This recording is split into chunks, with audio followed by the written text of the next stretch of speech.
Me siento muy honrado de sumarme a este evento tan importante en torno, en definitiva, a democracia y parlamento, ¿no? Democracia y parlamento. Mi intervención va a versar en torno a una noción de validez de la ley que efectivamente es funcional a la democracia y a los derechos humanos consiguientes. A ver, partiré de una noción de validez jurídica muy extendida que remite al siglo XIX y a Kelsen. Una noción de validez jurídica que se reduce a contemplar ciertos requisitos formales, cubiertos los mismos, se concluye la validez de una ley. Básicamente, la noción de validez a la que estoy aludiendo es aquella que decía que para la validez de una norma jurídica bastaba que la dictara el órgano correspondiente, respetando el procedimiento fijado y sin violentar la norma superior. Esa noción de validez, sin duda, resulta hoy muy pobre cuando uno la remite a la democracia y a los derechos humanos. Entonces, de esa noción de validez meramente formal, vamos a una noción de validez efectivamente funcional a la democracia y los derechos humanos. Sintéticamente, esta nueva noción de validez jurídica reclama de la ley una justificación racional, de manera tal de que la autoridad, en este caso la autoridad legislativa, no se limita a indicarle al destinatario lo que le está mandando, sino que incluye la necesidad de que dé razones, argumentos de lo que está mandando, de manera tal de habilitar la posibilidad en el destinatario de comprender lo que se le está mandando y al mismo tiempo incluso consentir, aprobar lo que se le está mandando. Lo que resulta, indudablemente, esta noción de validez resulta absolutamente funcional a una noción rica y actual de la dignidad humana, que como todos sabemos es el fundamento último de los derechos humanos. Es que aquella noción de validez que yo estaba impugnando, la noción de validez que viene del siglo XIX, del siglo XIX y de Kelsen, es una noción, como dije yo, pobre, pero en buena medida respondía a una determinada mirada sobre el derecho. En definitiva, una mirada voluntarista e idealista. ¿Qué quiere decir esto? Bastaba que, en este caso, el Poder Legislativo comunicara lo que él quería, voluntad. Si quisiéramos incluir algún autor explícito en esta noción voluntarista, podemos ir de Rousseau a Kelsen. Es decir, cuando Rousseau plantea la noción de voluntad general infalible, precisamente remite a este reductivismo del mandato de la autoridad a lo que ella decide y quiere del destinatario, con la confianza dogmática de que esa voluntad general es infalible. Y recordemos además que derecho y ley eran sinónimos en aquella visión decimonónica.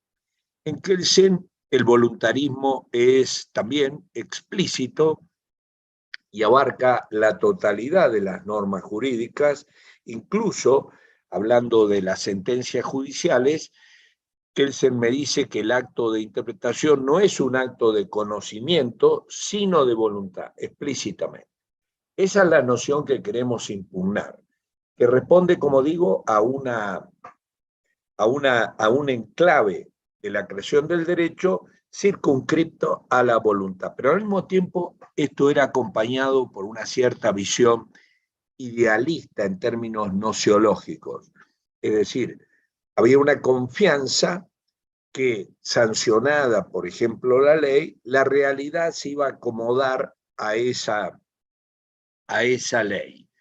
Precisamente esto responde a una visión idealista, dado que mientras que el realismo pretende conformar el conocimiento a la realidad, el idealismo, a partir de Descartes, justamente el proceso inverso, pretende que el conocimiento es lo que amolda, es lo que determina la realidad.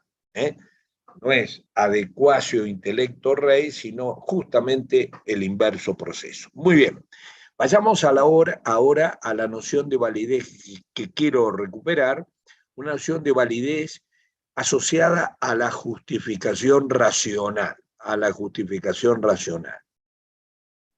Y yo en algún trabajo específico menciono hasta 11 criterios, 11 requisitos que plantea la validez de una norma jurídica.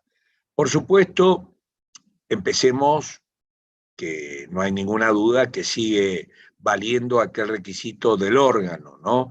Por supuesto, se supone que solo será válida si el órgano que dicta la norma jurídica, en este caso el Poder Legislativo, tiene competencia para resolver este tema.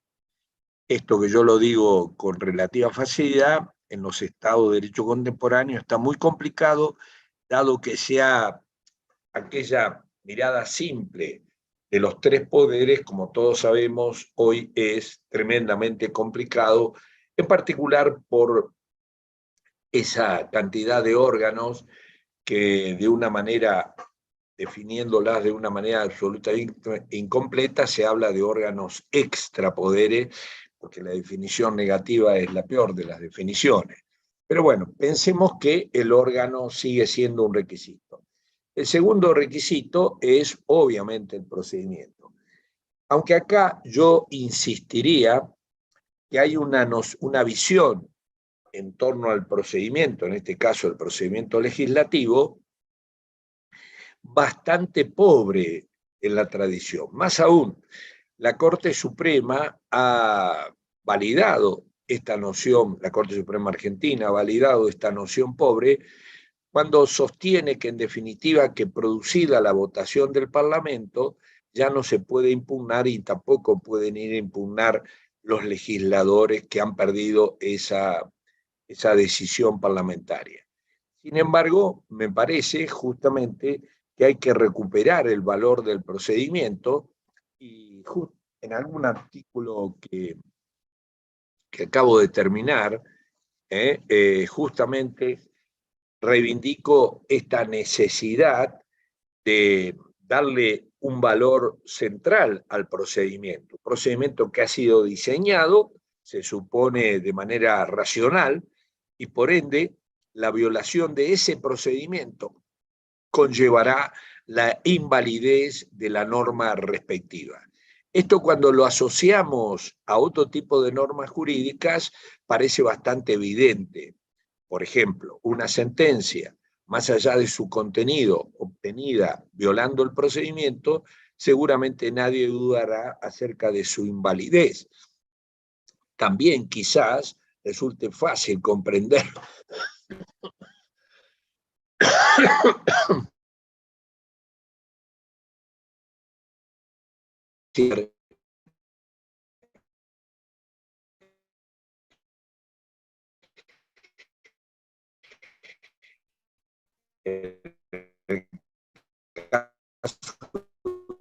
una norma administrativa que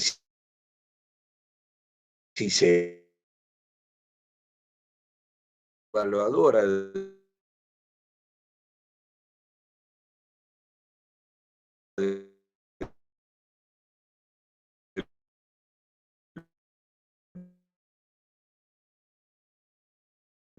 procedimiento.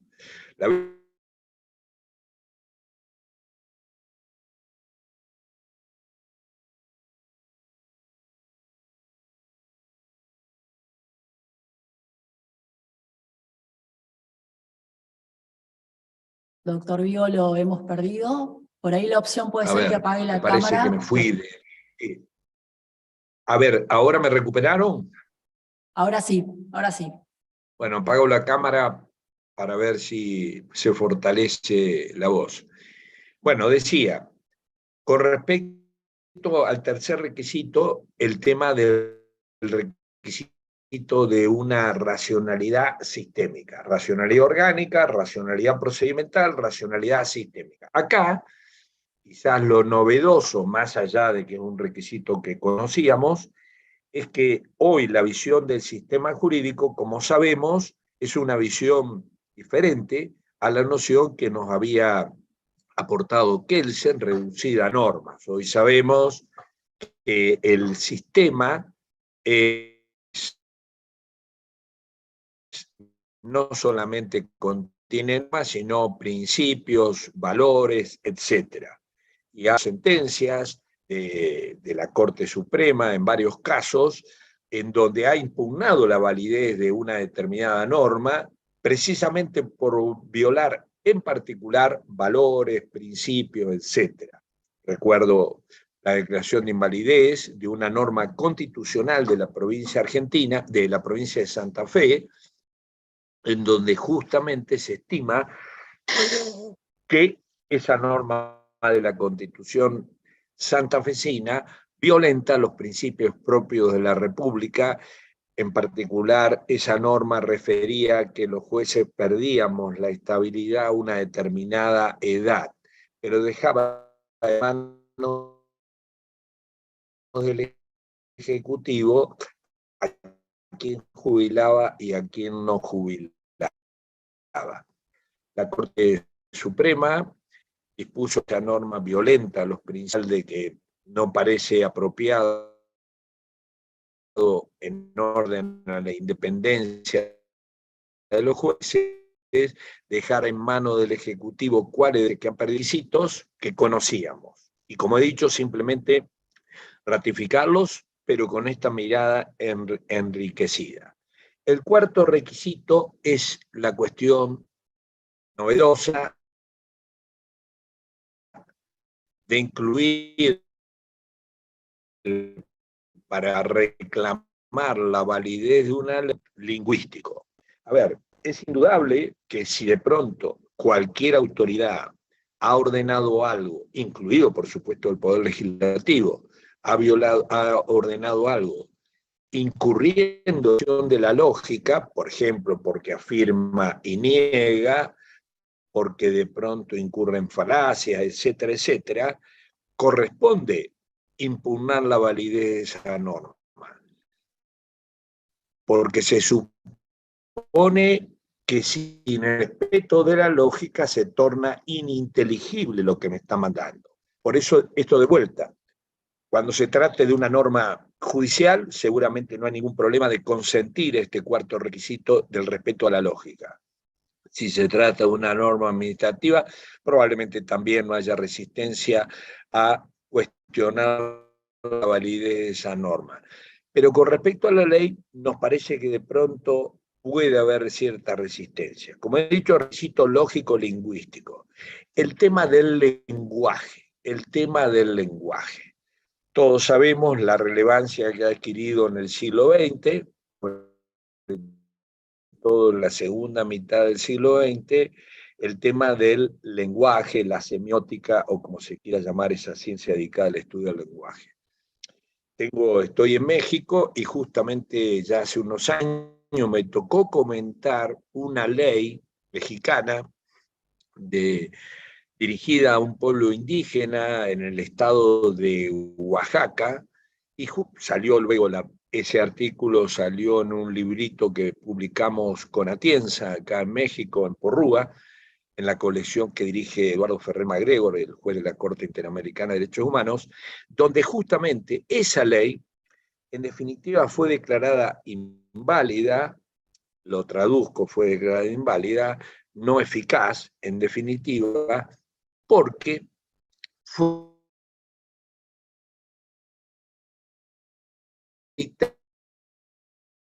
dictada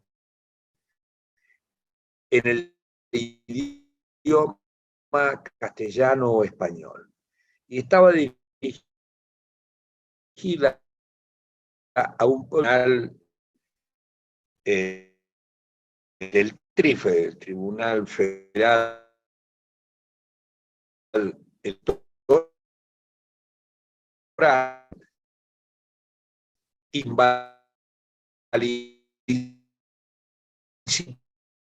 que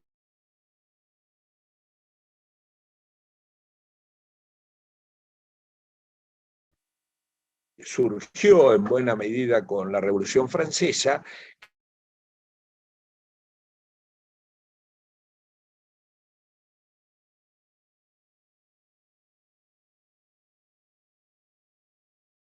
que me perdieron, ¿no? No sé si ahora Ahora lo estoy recuperamos de recuperado. nuevo, doctor. A ver, ahora.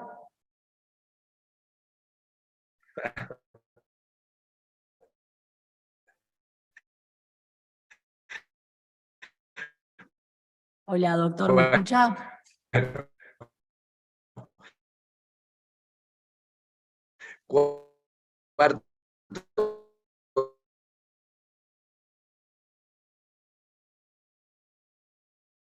Doctor, se escucha muy entrecortado. No nos estaría colaborando la señal. Hola, hola, hola, ¿me escuchan? Ahora sí lo hemos recuperado. Bueno, quinto requisito, decía el requisito teleológico, el requisito de una racionalidad teleológica. ¿A qué me refiero? Para la validez de una ley se requiere que el medio escogido sea idóneo para el fin que se propuso, en este caso, el legislador. Hay jurisprudencia constitucional en el sentido de invalidar una norma que manda un medio que no es adecuado para el fin que se pretende. En el caso de la jurisprudencia argentina, remito a la sentencia Desi de la Corte Suprema Argentina, donde justamente apoyándose en este criterio, esta exigencia teleológica, invalida la norma. No solamente el principio de pretender, sino contemplar esta eficacia teleológica, norma jurídica, en este caso la norma legal, sino a lo largo del tiempo, porque puede ocurrir que en su origen la norma sea idónea y aquí estoy hablando de un aspecto a una determinada ley en materia de seguridad social, la Corte dice, esta ley era válida cuando se dictó, pero en el tiempo ha quedado afectada su validez. En definitiva, racionalidad teleológica. Vamos en sexto lugar a la racionalidad, al requisito, repito, racionalidad orgánica, justificación racional por el órgano, por el procedimiento, coherencia sistémica, racionalidad lógica lingüística, teleológica. Sexto, racionalidad, si ha concluido en una verdad que está en condiciones de probar, de demostrar, sobre todo si se trata de una ciencia dura, indudablemente se supone que sería irracional que la autoridad mande contra esta norma, contra esta evidencia científica. Esto en el campo, vuelvo al campo judicial, donde de pronto estos requisitos parecen menos cuestionables que en el caso de una ley, pero se debería extender también al caso de una ley.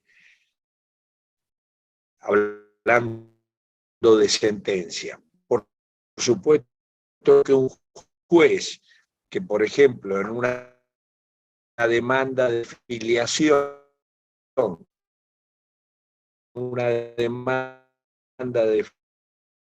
filiación, se aparta de las conclusiones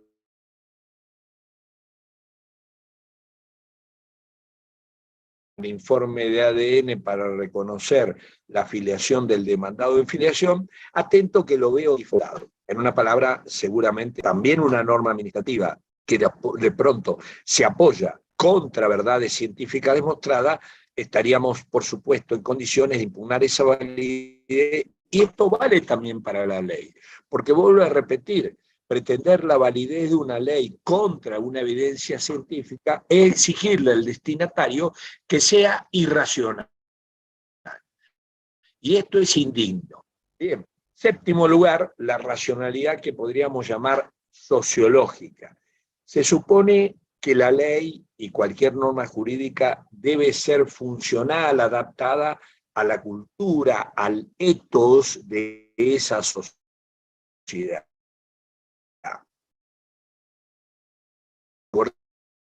Recordemos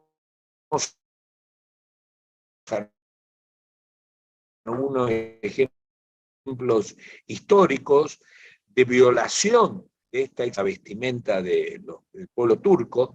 Bueno, indudablemente hay un viejo requisito que menciona San Isidoro, repite Tomás de Aquino: la ley debe ser adaptada, funcional, acorde a las costumbres, porque de lo contrario se supone que esto supone una ley que violenta el ethos de una sociedad, supone violencia.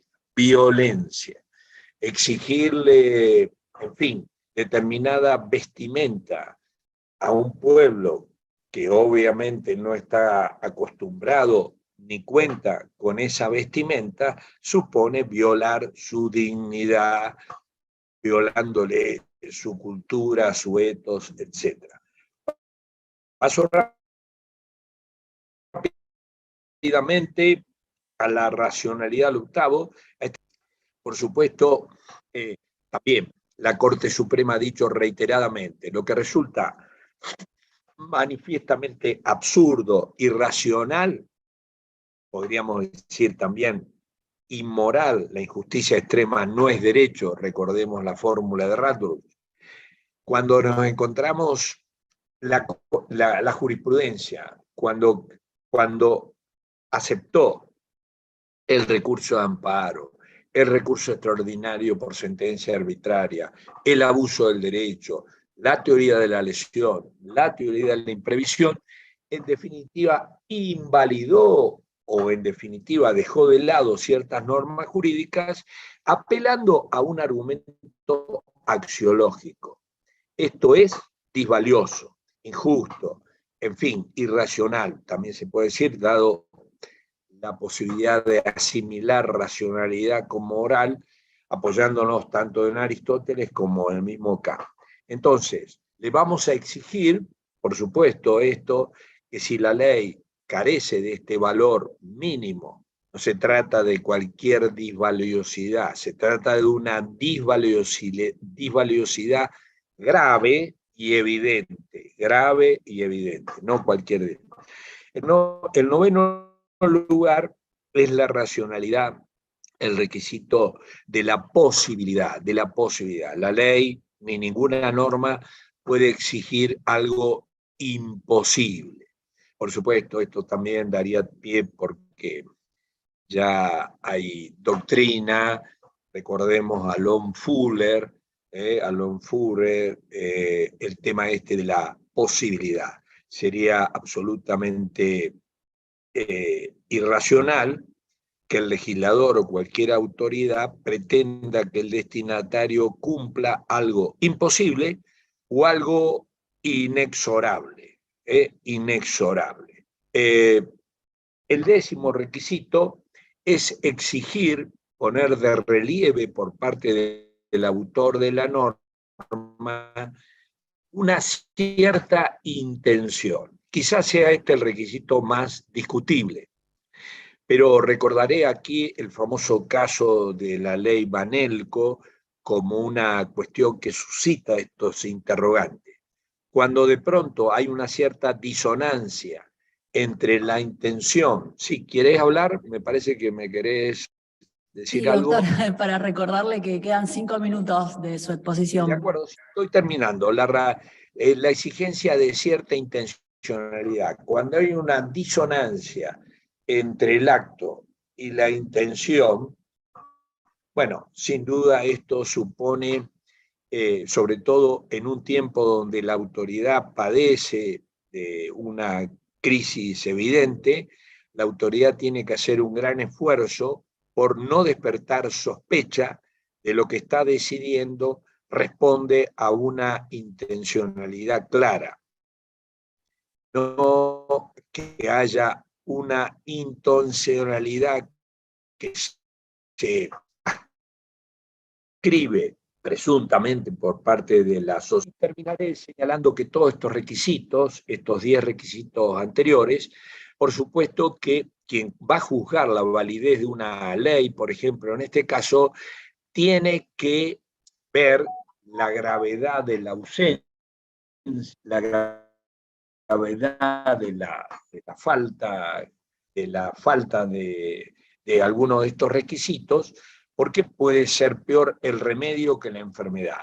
De todas maneras, él juzgará, dado que el juicio de validez no admite posiciones intermedias. El juicio de validez solamente puede pronunciarse a favor o en contra, es válida o inválida. La autoridad judicial que le corresponde juzgar la validez tendrá que ver en qué medida se han respetado, se han violado estos requisitos.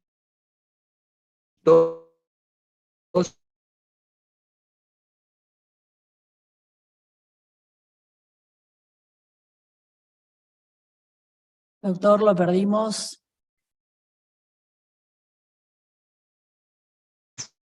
Esfuerzo por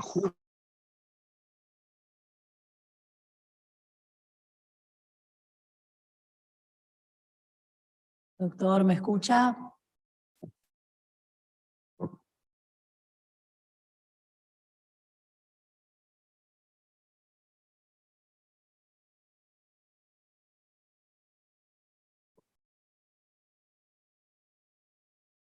que yo les he comunicado a los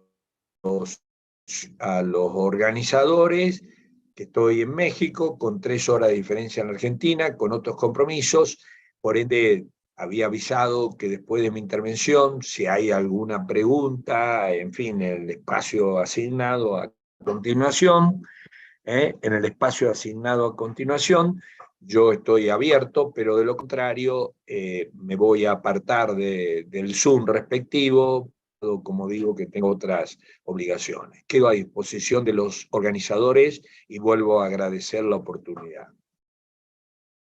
Sí, doctor, lamentablemente por el tiempo, por las cuestiones técnicas, no va a haber preguntas. Lamentamos estas cuestiones de señal, que la tecnología tiene esto maravilloso que nos permite tenerlo, a pesar de que usted esté en México, tenerlo acá. Sin embargo, bueno, no nos colaboró mucho la señal. Celebramos haberlo visto y le damos muchas gracias por haber participado en este taller. Adiós, muchas gracias. Muchas gracias, gracias. doctor. Adiós.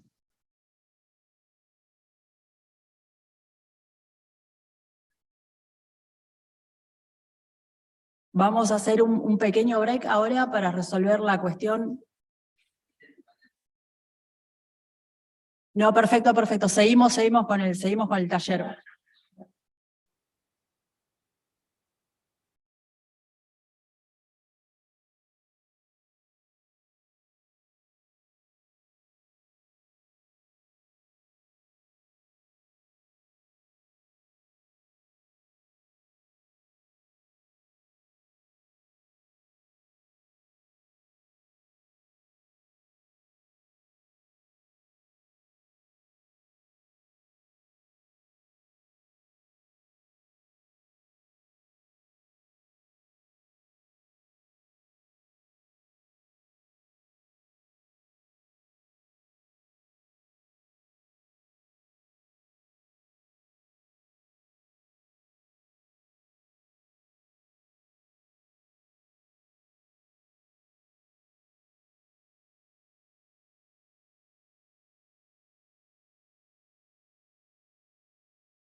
los años 2005 y 2006. Fue subsecretaria de Relaciones.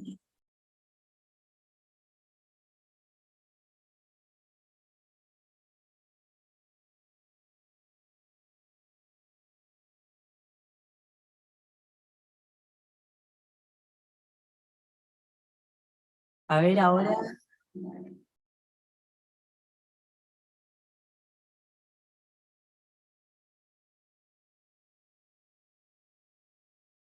Hola. Continuamos con una cuestión técnica.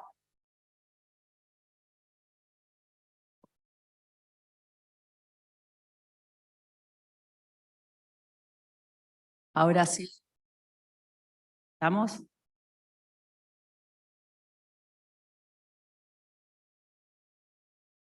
Hola, hola.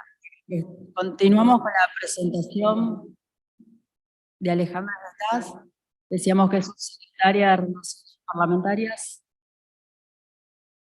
en la Secretaría de Relaciones Parlamentarias de Jefatura de Gabinete, directora.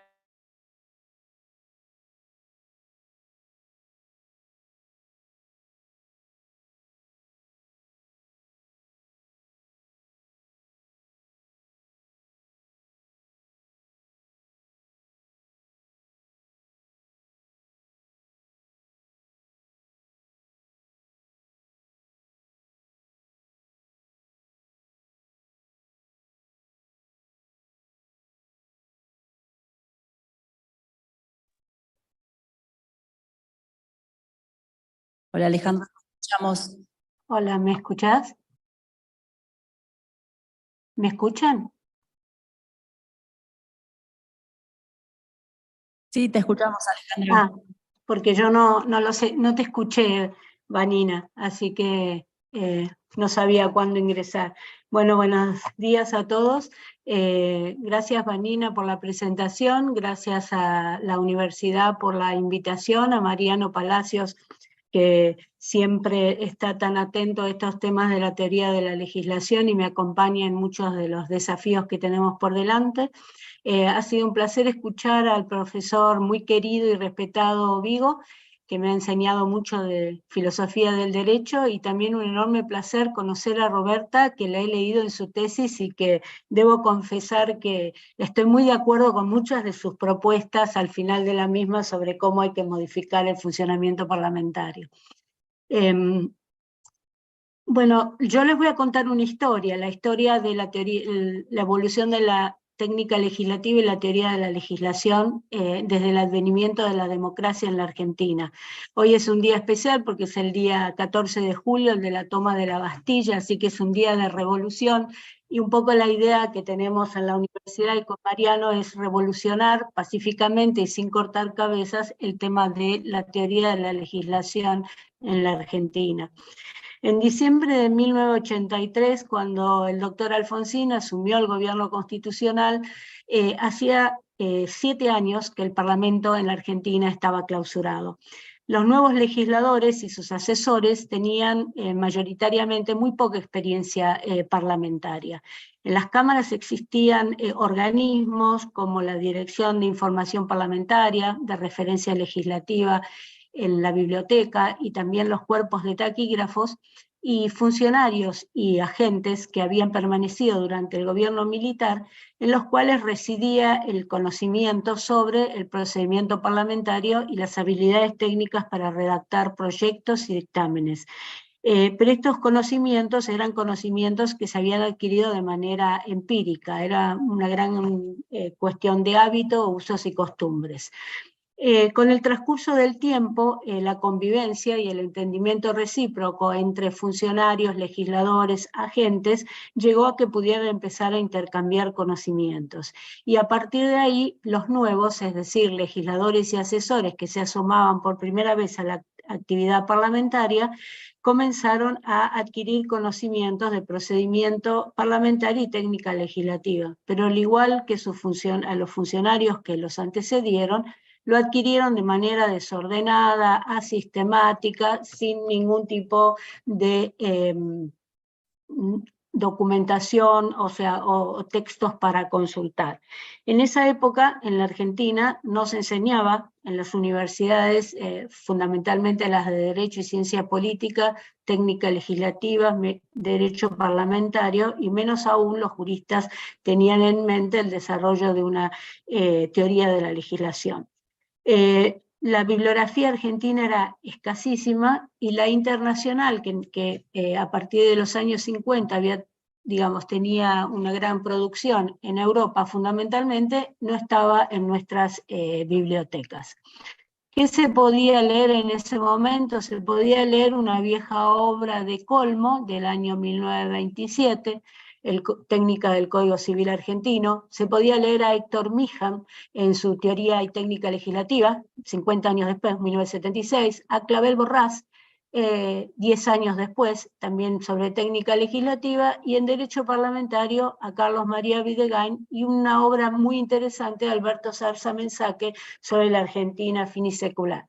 A esto se sumaba un pequeño y breve comentario sobre el reglamento de la Cámara de Diputados, que había sido escrito por el doctor Schinnelli, que después va a repetir esta obra en textos más desarrollados, que había sido producido en 1983. Claro, ante la falta de bibliografía y este conocimiento que se adquiría empíricamente, pronto las preguntas fueron cada vez más complejas, es decir, ya los legisladores y los asesores empezaron a preguntarse sobre la calidad de la ley, sobre la argumentación, sobre la fundamentación de los proyectos, y muchas de estas respuestas se obtuvieron en cursos de capacitación que se organizaron a partir del bloque del Partido Justicialista por el doctor Germán Moldes.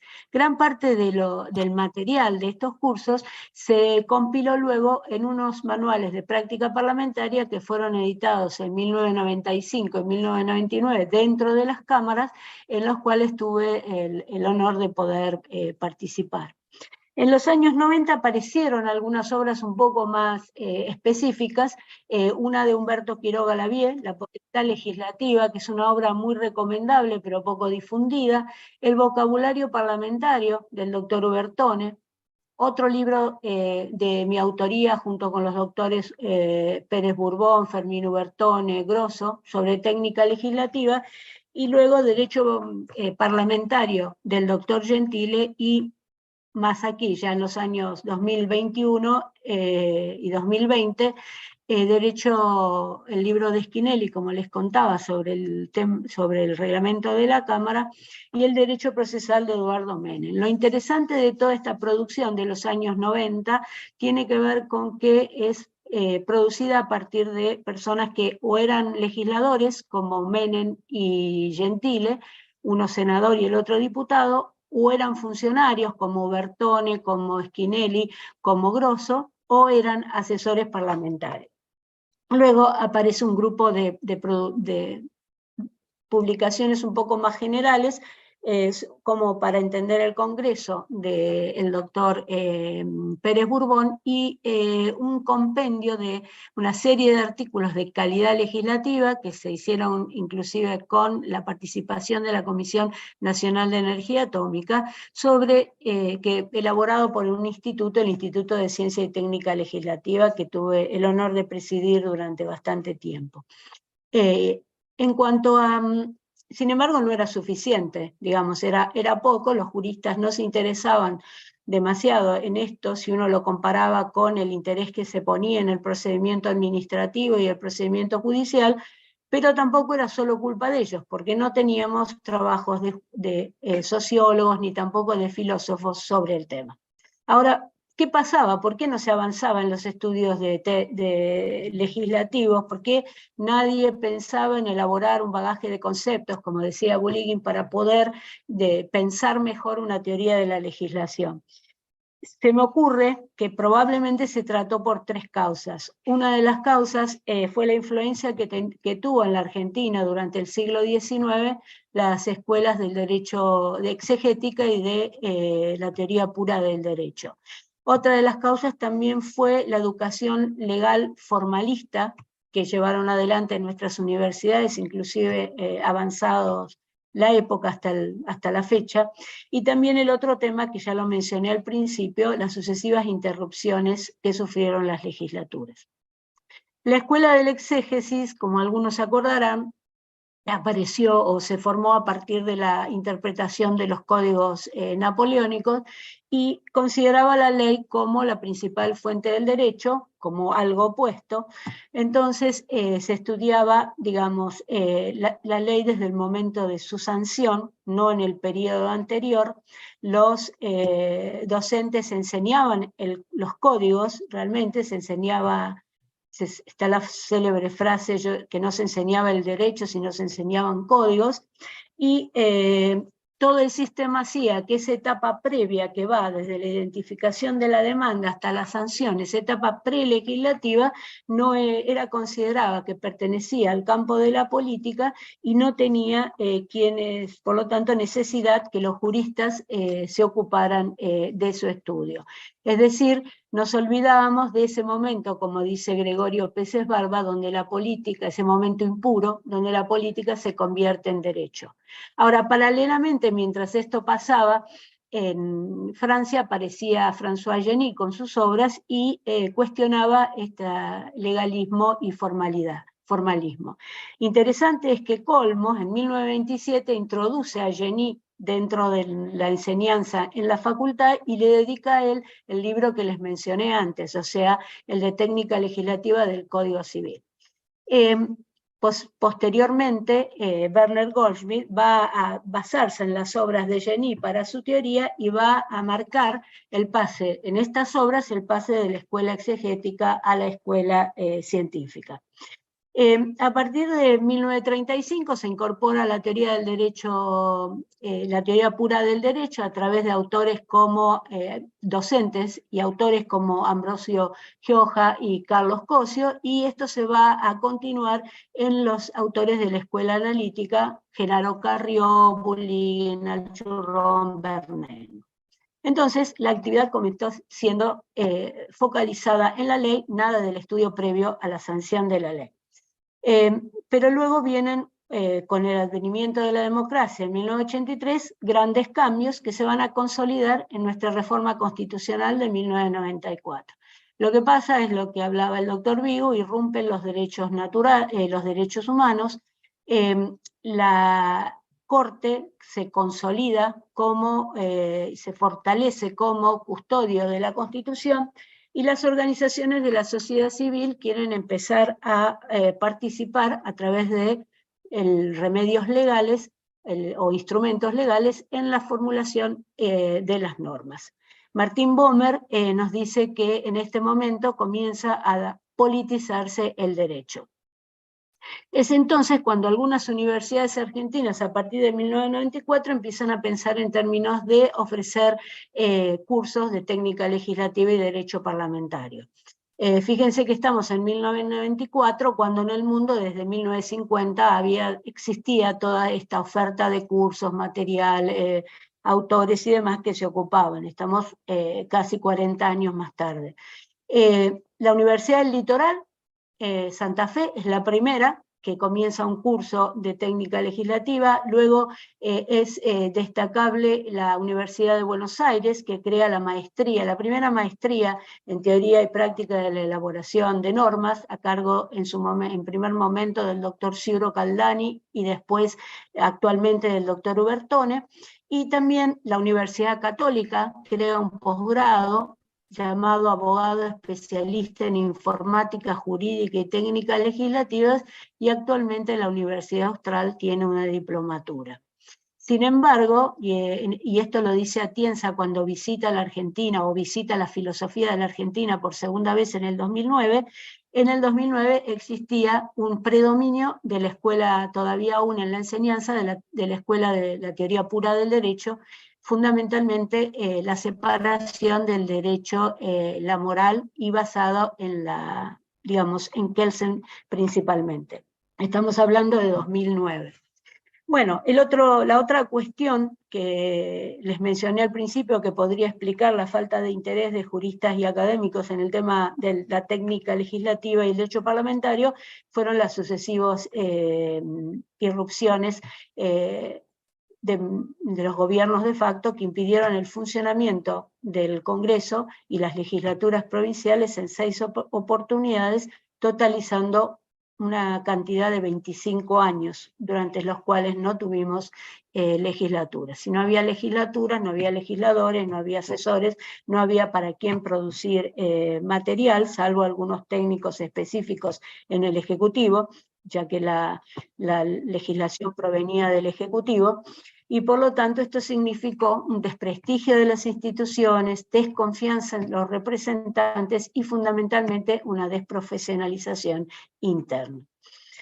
Ahora, ¿qué pasaba mientras tanto en el mundo occidental? En el mundo occidental, ya en el siglo XVIII, Bentham, Montesquieu, Filangieri y Martínez Marina se habían ocupado de generar conceptos en materia de ciencia de la legislación, pero sus estudios no continuaron con el ímpetu que se pensaba. Recién hay que llegar a la mitad del siglo XX, cuando comienza a haber un interés marcado por la ciencia de la legislación, particularmente la técnica legislativa y el derecho parlamentario.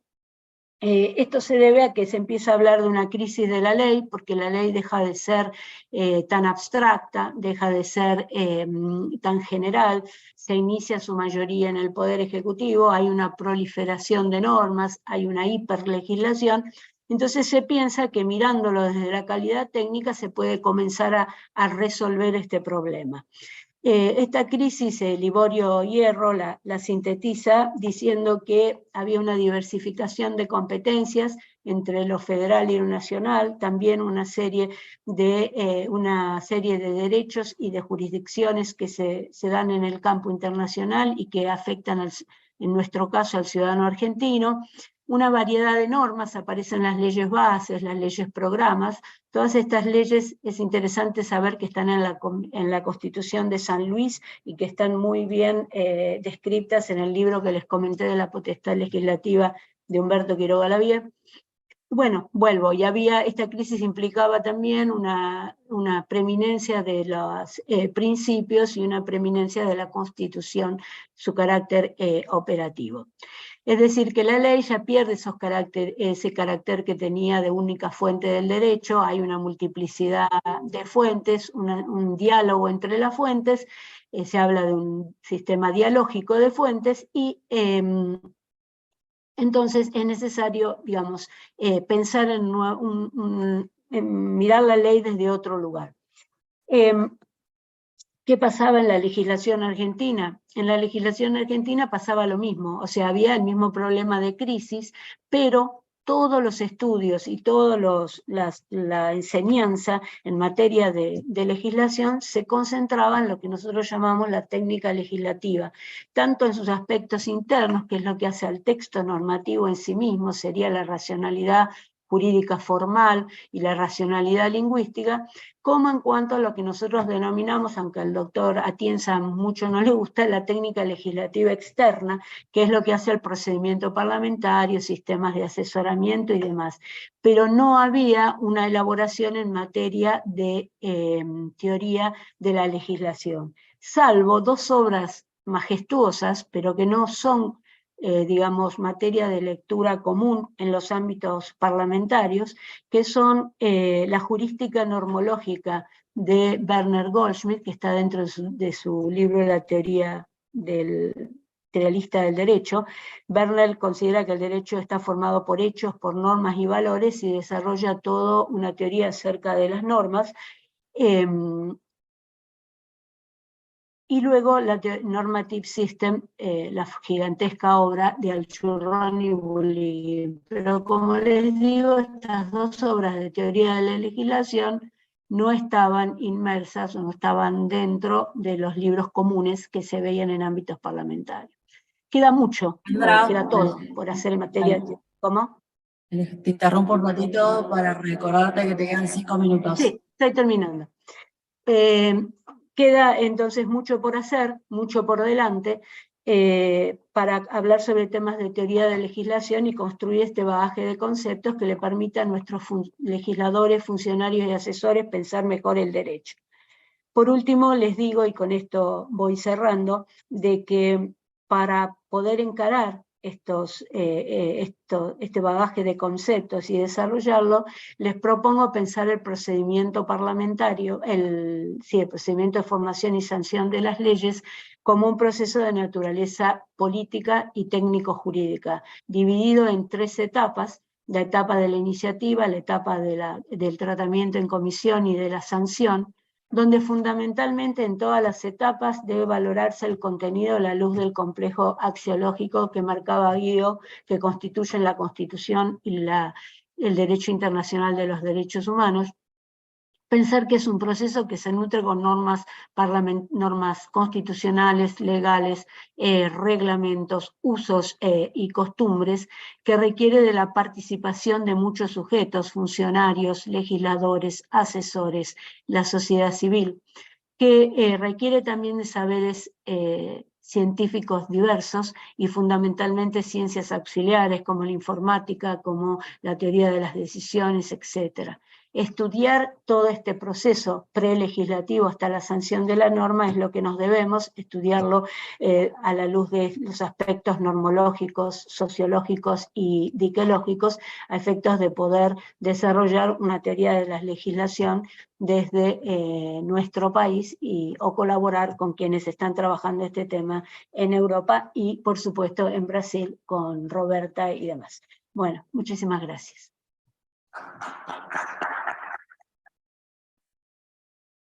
Muchas gracias, Alejandra. Un placer tenerte en este panel.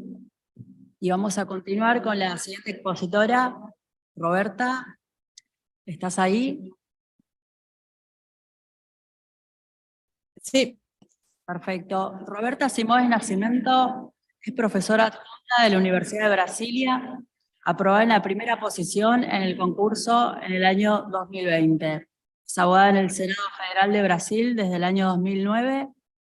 Es doctora cum laude en Derecho por la Universidad de Alicante, España, con tesis dirigida por el profesor Manuel Atienza. Es doctor y magíster en Derecho por la Universidad de Brasilia, magíster en Estado de Derecho Global y Democracia Constitucional por la Universidad de Génova, Italia, magíster en Argumentación Jurídica por la Universidad de Alicante, tiene posgrado en Derecho Tributario por el Instituto Brasilero de Estudios Tributarios, posgrado en Derecho Público por la Universidad Gama Filho, bachillerato en Derecho por la Universidad Federal de Pernambuco, profesora del curso de especialización Bases para una legislación racional en la Universidad de Girona, España, profesora en el programa de posgrado en el Derecho Constitucional del Instituto Brasilense de Derecho Público, profesora en el programa de maestría profesional en Derecho, Regulación y Políticas Públicas de la Universidad de Brasilia para los funcionarios del Tribunal Superior de Justicia, desarrolla investigaciones sobre teoría de la legislación, argumentación legislativa, teoría del derecho, interpretación y argumentación jurídica y derecho constitucional, y es responsable de la columna Defensor Legis en el portal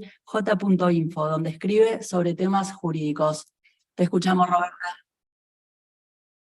Buenos días, muchas gracias, María Cecilia Villagrán.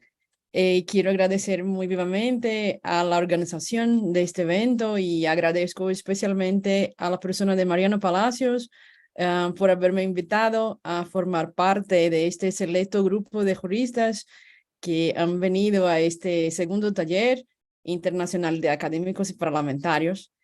Y bueno, agradezco a María Cecilia por la moderación, es un gusto. Y como académica y porque soy profesora en la Universidad de Brasilia y como funcionaria del Parlamento, como María Cecilia acaba de comentar, soy abogada del Senado Federal de Brasil hace 14 años. Es un verdadero honor estar aquí y quiero igualmente saludar a mis compañeros de mesa. El profesor Rodolfo Vigo, es una lástima que se haya ido, ¿no? Pero es un honor estar a su lado. Es un gigante de la interpretación, de la argumentación jurídica. Y a la profesora Alejandra Estvetaz, es un enorme placer igualmente. También es abogada, también es letrada del Senado. Bueno, es un verdadero honor, un gusto. Y bueno, hecho este agradecimiento, voy directa a lo que tenía planificado hablar.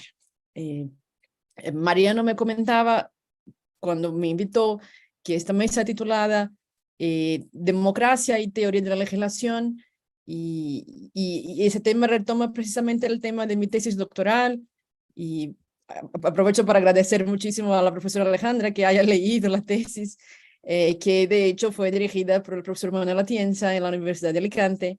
Es una tesis sobre teoría de la legislación y de la argumentación legislativa. No voy a resumir eso aquí hoy día. Mis argumentos centrales hoy serían tres. El primero, de las funciones políticas de la democracia, creo que ninguna es más importante de que la legislación, la actividad legislativa, la actividad de elaborar las leyes, es lo que da sentido a la democracia. Esa es la primera idea. La segunda idea, mi argumento es de que sigue siendo verdadera la idea de que la ley es expresión de la voluntad general. El profesor Vigo ha manifestado un poco su desacuerdo con esta idea un poco rousseauiana, aunque haya de hecho un problema de reconciliar las demandas sociales con los avances científicos, pero ya trae detalles sobre eso. Y bueno, mi tercer argumento es el de que, en la línea de lo que comentaba la profesora Alejandra, es que hace falta un ambiente político adecuado para que puedan desarrollarse los estudios de teoría y de la legislación. O sea, sumado a las razones que indicaba la profesora Alejandra, creo que este ambiente político también hace falta. O sea, momentos autoritarios no propician avances. Y más o menos ese es mi plan de vuelo. Antes de llegar a ello, sin embargo, creo que hay algunos puntos, algunos presupuestos que quería compartir aquí, porque es de donde se puede justificar, empezar a justificar la importancia de los estudios de estos temas de teoría y de la legislación para la democracia. Y el primer presupuesto es precisamente el Estado de Derecho. Hay que insistir en ello. No hay duda de que es mejor un gobierno de leyes de que un gobierno de hombres, y cualquier concepción de un Estado de Derecho reclama precisamente que la legislación sea acordada y respetada por autoridades y ciudadanos a la vez. Con los estados constitucionales, un gobierno de leyes asume la exigencia, en primer lugar, de que el propio gobierno esté sujeto al derecho, y en el segundo lugar, de que el gobierno se ejerza a través de leyes. Y así que eso implica el ideal de que el poder de tomar decisiones vinculantes a la colectividad, es decir, las leyes, también esté sujeto a determinadas exigencias, entre las cuales están las directrices y recopilaciones de las buenas prácticas de la teoría de la legislación. El profesor Vigo, en su exposición, en su ponencia, enumeraba alguna de estas exigencias, ¿no? Y el segundo presupuesto, y consecuencia de este primero, es la idea de que el avance del Estado constitucional supone precisamente una limitación más intensa sobre este poder de los legisladores. Los legisladores pasan a tener que justificarse de forma más exigente, y las leyes ya no pueden ser arbitrarias, ya no se admite que no tengan objetivos claros, y de preferencia estos objetivos deben tener que ver con resolver los problemas de la sociedad. En un Estado constitucional, la legislación entonces asume este otro papel de aplicación de la Constitución. Entonces, con eso resulta equivocada esa visión antigua de que los legisladores son libres en sus fines, ¿no? Por su simple legitimidad democrática. Según la democracia liberal, el legislador es libre dentro de los límites puestos por la Constitución. Claro, hay vertientes todavía más radicales que llegan a entender que el legislador no está para nada libre, sino que tiene el deber de aplicar los derechos fundamentales y otros principios. todo eso entonces revela que hay mucho por hacer, como decía la profesora Alejandra, y el objeto de la teoría de la legislación es mucho más de que la técnica legislativa. O sea, hay cosas más por hacer de que ofrecer simple y llanamente consejos lingüísticos a los legisladores, ¿no? Como decía, de todas las funciones de políticas de la democracia, ninguna es más importante que la legislación. Claro, por supuesto, hay otras funciones importantes dentro de los parlamentos, como el control del gobierno, la aprobación de presupuestos, entre otros temas que han sido objeto de otras mesas de este taller sobre el rol de los parlamentos en la democracia moderna. Sin embargo, insisto en que es en la legislación que la democracia adquiere su sentido. La democracia no significa solamente votar periódicamente en los representantes. A diario las legislaturas están encargadas y detienen el poder para modificar reglas fundamentales y las estructuras que rigen la vida en sociedad. Y cuando se requiere cambiar cualquier detalle sobre la disciplina o los efectos de las conductas de los individuos, por ejemplo, cómo los criminales deben castigarse, cómo la asistencia social debe proporcionarse, cómo los mercados deben regularse, entre miles de otros temas, lo primero que hay que hacerse es precisamente mirar hacia la legislación. Uno siempre vuelve a la legislación porque es ahí donde está la autoridad necesaria para introducir innovaciones que interfieren en la vida de estos individuos. Ha sido muy interesante escuchar al profesor Rodolfo Vigo, porque también tenía pensado en comentar que hace no mucho tiempo podrían imponerse cambios legislativos sometiendo la aprobación de muy pocas personas, y a menudo solamente las más ricas o las más poderosas del país. En las primeras monarquías, así se decidían las leyes, ¿no? O sea, un poder legislativo alejado de la sociedad, de las preocupaciones que movían los hombres. Sin embargo, hoy día nuestras sociedades modernas consideran que determinados tipos de cambios legislativos, proyectos de cierta envergadura, deben emanar de un tipo específico de poder legislativo, que son estos que conocemos hoy día, ¿no? Grandes asambleas con cientos de representantes, muy probablemente organizados en partidos políticos y con nombres que provengan de todas las camadas de la sociedad. Entonces, estas leyes precisan ser redactadas y debatidas con toda libertad, de modo público y con detalles en el interior de esta gran asamblea, que podrá ofrecer enmiendas y modificar la propuesta a lo largo de los debates. Y entonces eso supone un cambio gigante en términos de que de la legislación de los antiguos, eso se fue quedando en el pasado, y comparada con la legislación de los modernos, definitivamente lo que se ve hoy día es que hace falta deliberación. La legislación moderna requiere que pros y contras de esas propuestas tengan que considerarse en un procedimiento discursivo, necesariamente abierto a la recepción de nuevos argumentos que se acepten como mejores y argumentos que no se han considerado antes, reconocimiento de errores en el razonamiento y todo eso a partir del intercambio de razones. O sea, de hecho, en alguna medida, la legislación, las leyes, dejan de ser un producto del poder simple y llanamente. Y si hoy día pensamos así, eso tiene que ver con los avances de las teorías de la legislación. El propio Jean-Jacques Rousseau en su tiempo ya decía que los ciudadanos están bajo amenaza siempre que las leyes se hacen por pequeños grupos o son impuestas a los demás, y que la única manera de preservar las vidas y las libertades es hacer con que las leyes sean ordenadas por el pueblo y que sean dirigidas hacia el pueblo. Y entonces solamente de esta manera cada individuo estará sometido a la soberanía legislativa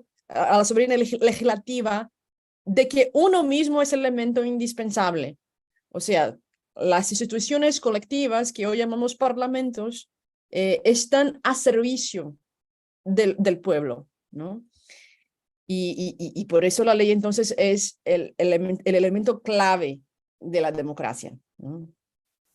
Y esa es la razón de por qué voy a ponerme un poco en desacuerdo con lo que comentaba el profesor Rodolfo, porque yo podría decir que las teorías modernas de la democracia seguirían considerando que la legislación es expresión de la voluntad general, de manera muy semejante a la época de la Declaración de los Derechos del Hombre y del Ciudadano del 1789, cuyo artículo 6 decía que la ley es expresión de la voluntad general, que todos los ciudadanos tienen derecho a contribuir a su elaboración personalmente o a través de sus representantes, que la ley debe ser la misma para todos, tanto para proteger como para sancionar, y además, puesto que los ciudadanos son iguales ante la ley, todos ellos pueden presentarse y ser elegidos para cualquier cargo, cualquier empleo público, y eso se hará según sus capacidades, sin otra distinción de sus virtudes o aptitudes. Esa idea, creo, sigue siendo el espíritu que guía y ejerce influencia sobre la manera como imaginamos la elaboración de las leyes y sobre la manera de cómo los representantes son electos y de cómo deben trabajar para aprobar las leyes, ¿no? La diferencia, creo, y con eso estaríamos sí de acuerdo con la profesora Alejandra, con el profesor Rodolfo Vigo, es que hoy día la legislación racional y democrática, de hecho, requiere el conocimiento e informaciones sobre la manera como determinada medida va a afectar las diferentes clases de la sociedad. O sea, la asamblea ya no puede tomar medidas a ciegas y al mismo tiempo tampoco se asemeja, en la metáfora que usa el profesor Jeremy Waldron, a un seminario de filosofía donde se debaten solamente los méritos y principios abstractos de justicia sin atención a la situación concreta de la sociedad, ¿no? O sea, todo eso es muy importante, pero la elaboración de las leyes consiste en aplicarlas, ¿no? En pensar, en resolver problemas reales. Sin lugar a dudas, este es uno de los retos de la teoría de la legislación. Convertir ciertas cuestiones en menos teóricas y más prácticas. Hay un jurista argentino importante, conocido por todos, que es Carlos Nino, que ya sostenía en su tiempo que las causas del subdesarrollo en Argentina, y yo diría que en toda Latinoamérica, se encuentran parcialmente en la anomía reinante, porque las leyes no se cumplen. Y los estudios de teoría de la legislación servirían precisamente para que nuestros países dejen de estar al margen de la ley, ¿no? El tema es que este campo, y como ya se ha reconocido hoy día, queda por desarrollarse, ¿no? Todavía queda por entenderse muchas de las razones que causan la ineficacia del derecho y la cultura del incumplimiento, ¿no? Mi director de tesis y eterno maestro, el profesor Manuel Atienza, afirmó en su tiempo que la teoría de la legislación debe concebirse como una parte de la teoría del derecho, y esta última es en el contexto de una teoría más amplia de la sociedad. Quienes se ocupan de la técnica legislativa precisamente suelen lamentar la ausencia de una auténtica teoría de la legislación que pueda suministrar el marco adecuado para su tarea, ¿no? El profesor Atienza ha escrito estas palabras hace 30 años y parecen que siguen un poco verdaderas, ¿no?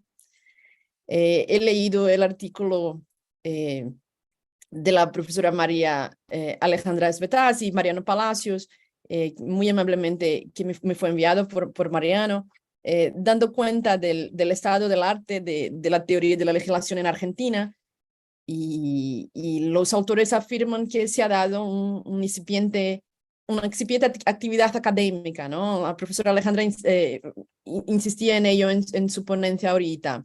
La investigación sobre la temática también va como con aspectos parciales, ¿no? O sea, por lo que he entendido, al parecer, los estudios han sido impulsados por hitos, ¿no? Hitos institucionales como la sanción en el 2015 del Digesto Jurídico Nacional, aprobación de normas de Irán, ¿no? Sobre calidad legislativa, por las carreras de especialización y diplomaturas en estudios parlamentarios que se vienen ofreciendo con éxito en Buenos Aires, en las universidades de Buenos Aires y Austral.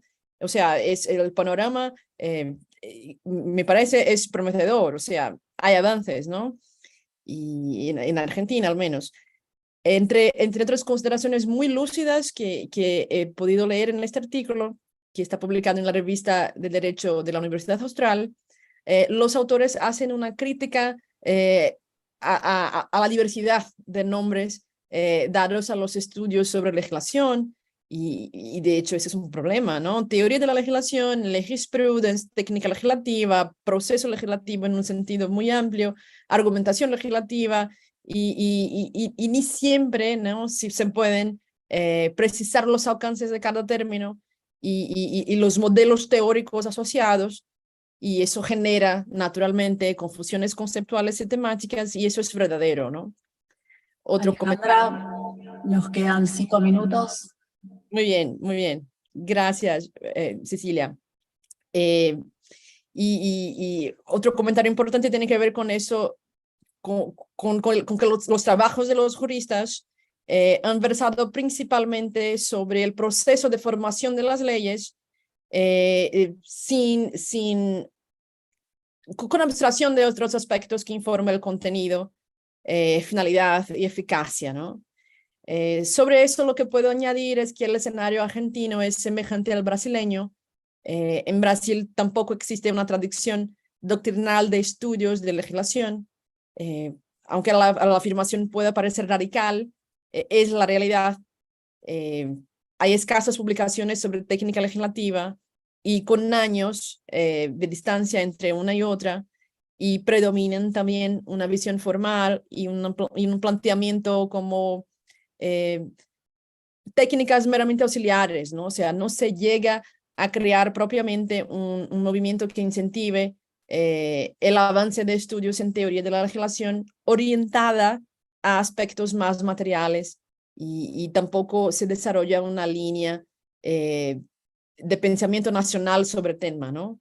En Brasil, los autores portugueses de Portugal siguen siendo la gran inspiración, y creo que corregir este problema es otro de los retos comunes a Brasil y Argentina, ¿no? Reanudando un poco la ponencia de la profesora Alejandra.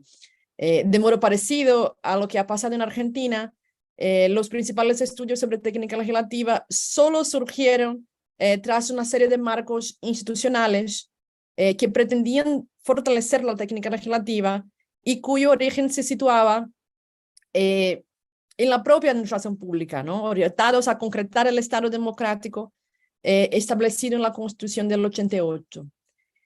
Ese aspecto creo que merece una énfasis, pues creo el régimen de excepción que vivió Brasil durante 21 años explica de alguna manera, o al menos en parte, ese estado incipiente de los estudios sobre legislación en Brasil. En mi tesis doctoral explico mejor este argumento con detalles, pero en síntesis la idea es la de que el contexto político ejerce un papel importante en los avances teóricos y metodológicos relativos a la legislación en Brasil, Y posiblemente pase lo mismo con Argentina, que también está en vías de celebrar los 40 años de la restauración democrática.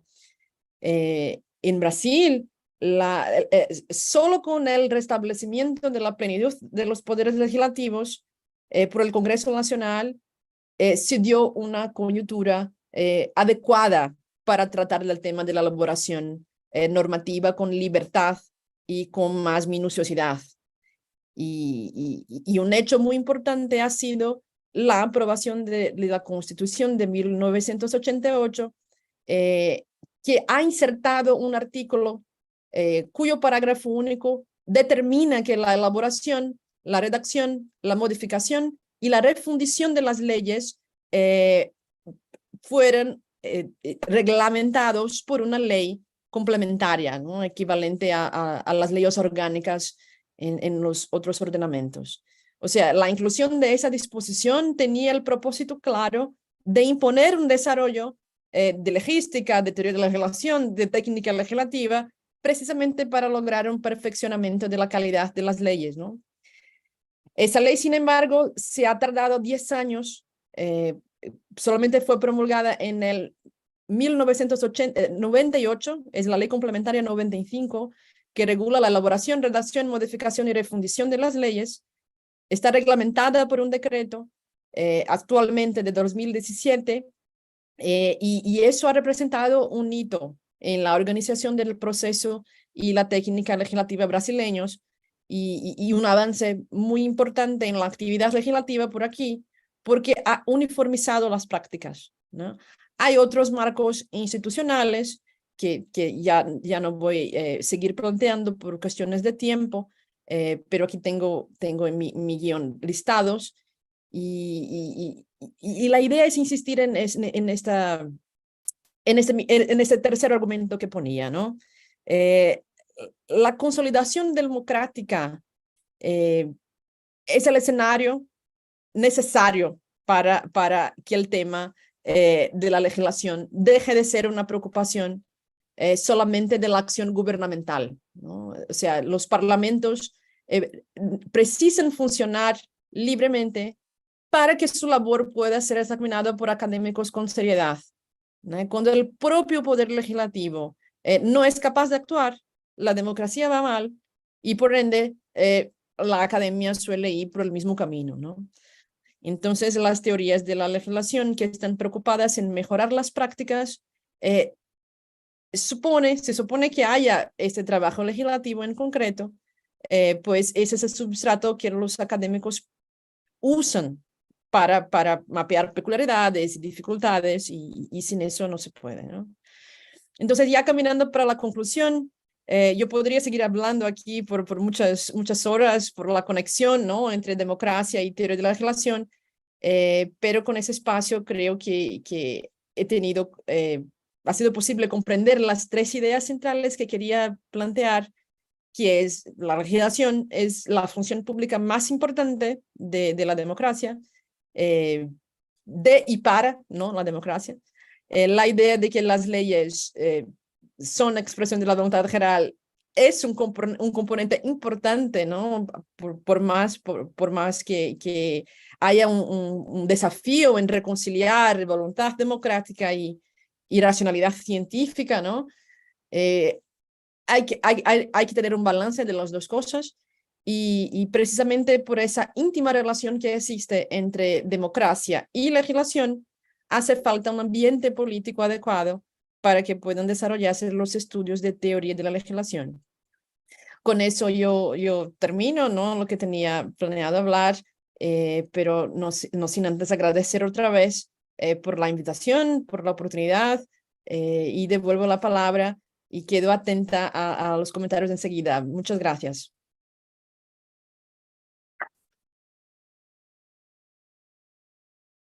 Muchas gracias, Roberta. Sí, tenemos preguntas desde el público, pero por una cuestión de tiempo no vamos a poder hacerlas. Les agradecemos a nuestras expositoras que quedaron conectadas, María Alejandra y Roberta. Muchas gracias por la participación, un placer tenerlas acá. Les agradecemos a todos los presentes y a todos los que nos acompañaron también de manera virtual. Y con esto damos por cerrado el panel. Muchísimas gracias.